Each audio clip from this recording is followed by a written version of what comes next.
এবার প্রশ্ন করবেন একজন অমুসলিম বোন। মিস্টার জাকির, প্রশ্নটা করেছে আমার এক অমুসলিম বন্ধু। সে আমাকে বলে যে মুসলমানদের মধ্যেই বিভ্রান্তি আছে। মুসলমানরা নিজেরাই এক অন্যকে প্রশ্ন করে যে আপনি কি ওয়াহাবি নাকি আপনি একজন সুন্নি। তার মতে মুসলমানরাই বিভ্রান্তির মধ্যে রয়েছে। এখন এ ব্যাপারে আপনি কি বলবেন? এ ব্যাপারে আমরা মুসলমানরা কি বলতে পারি? বোন, আপনি বললেন যে এক অমুসলিম বোন প্রশ্ন করেছেন যে মুসলমানদের নিজেদের মধ্যে বিভ্রান্তি আছে যে আপনি কি ওয়াহাবি নাকি হান্নাফি নাকি মাশরাফি নাকি মালিকি, তাহলে মুসলমানরা বিভ্রান্তির মধ্যে আছে। এর উত্তরটা কি? আমি অমুসলিম এই বোনের সাথে একমত।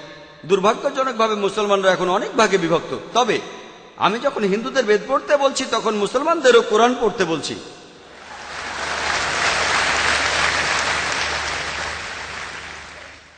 আল্লাহ পবিত্র কোরআনে বলেছেন সূরা আল ইমরানের 103 নম্বর আয়াতে আল্লাহ তাআলা বলেছেন, ওয়াতাসিমু বিহাবলিল্লাহি জামিআন ওয়া লা তাফাররাকু। আল্লাহর রজ্জু শক্ত করে ধরো আর বিচ্ছিন্ন হয়েও না। আমরা আল্লাহর রশি ধরবো, আর সেই রশি হলো পবিত্র কোরআন আর সহিহ হাদিস।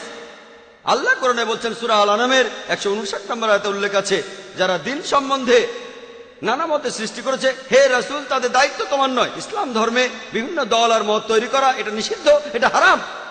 কিন্তু যদি মুসলমানদের বলি আপনি কি, কেউ বলে আমি হানাফি, কেউ বলে মাশরাফি, কেউ বলে হামলি, কেউ বলে ওয়াহাবি। নবীজি কি ছিলেন?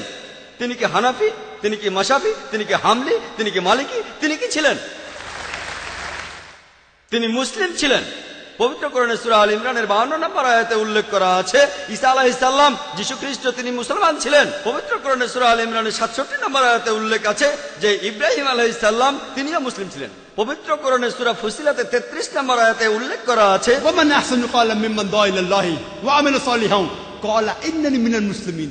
সেই ব্যক্তির চেয়ে কে উত্তম যে মানুষকে আহ্বান করে আল্লাহর পথে, সৎকর্ম করে আর বলে আমি মুসলমান। আমাদের নবী মুহাম্মদ সাল্লাল্লাহু আলাইহি ওয়াসাল্লাম মুসলমান ছিলেন। আল্লাহই বলেছেন আমরা হব মুসলমান। মুসলমানের চেয়ে ভালো কোনো বিশেষণ নেই। আর চারজন বিখ্যাত ইমামের সবাই, ইমাম আবু হানিফা, ইমাম মাশরাফি, ইমাম আহমদ ইবনে হাম্বল, ইমাম মালিক, আল্লাহ সবাইকে শান্তিতে রাখুন, তারা বিখ্যাত পণ্ডিত। আমি তাদের সবাইকে শ্রদ্ধা করি, পছন্দ করি। তারা বিখ্যাত পণ্ডিত। আর এই পণ্ডিতদের সবাই বলেছেন, এই চারজন ইমাম বলেছেন, যদি আমার কোনো ফতোয়া আল্লাহ ও রাসূলের বিরুদ্ধে যায় তাহলে তোমরা আমার ফতোয়াকে ছুঁড়ে ফেলে দাও।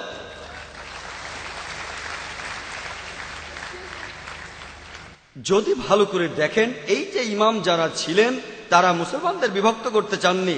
তারা চেয়েছিলেন মানুষ যেন মূল ধর্মগ্রন্থগুলো পড়ে, কোরআন আর সহিহ হাদিস। তাই আমাদের এখন যা করতে হবে, আমি জানি যে লোকজন বলে একটা হাদিসে আছে মুসলিমরা 73টি ভাগে বিভক্ত হবে। এটা আছে তিরমিজিতে, সহিহ হাদিস 171 নম্বর হাদিস। নবীজি বলেছেন ভবিষ্যতে 73টি ভাগ তৈরি হবে। ভাগ করা উচিত সেটা বলেননি। নবীজি জানতেন যে আল্লাহ এই কাজটাকে নিষিদ্ধ করেছেন। তাহলে যেটা করতে পারেন, আল্লাহ আর রাসূলকে মানেন, আর নিজেদের আপনারা যে নামে ডাকতে পারেন সেটা হলো মুসলমান।